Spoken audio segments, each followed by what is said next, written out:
In today's video, I'm going to teach you how to bulk add tags to products in Shopify. Adding tags to products is a great way to organize your inventory, making it easier for you and your customers to navigate through your online store. By the end of this guide, you'll be able to streamline this process and save yourself a lot of time. Let's get started. First, you'll want to head over to your Shopify admin dashboard. Once you're there, look on the left-hand panel and locate the Products section. Give it a click. This panel is where all of your products are neatly listed, and it's the hub from which we'll simplify our tagging process. Now, you'll notice checkboxes next to each product in the list. What you want to do is check these boxes for the products you wish to tag simultaneously. You can select as many as you'd like, which is especially helpful if you have a large inventory. This bulk selection is going to be a real time saver. Once your desired products are selected, draw your attention to the top of the product list. You'll see a button with 3 dots horizontally aligned. That's our next stop. Click on this button, and a drop-down menu will appear.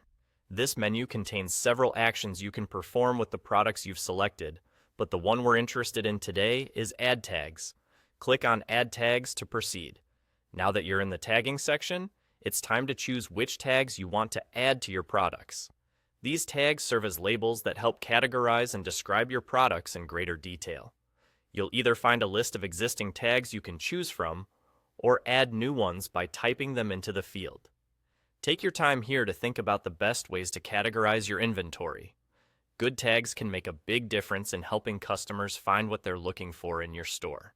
Once you've carefully selected all the tags you want, you'll need to finalize this process by clicking the Save button.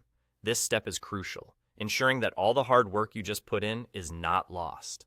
The Save button is there to commit all the changes you've made, so don't skip this part. And there you go. That's all it takes to bulk add tags to products in Shopify.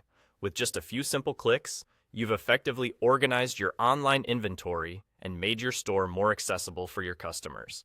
I hope you found this tutorial helpful and that it empowers you to manage your Shopify store with ease. Thank you for tuning in, and happy selling.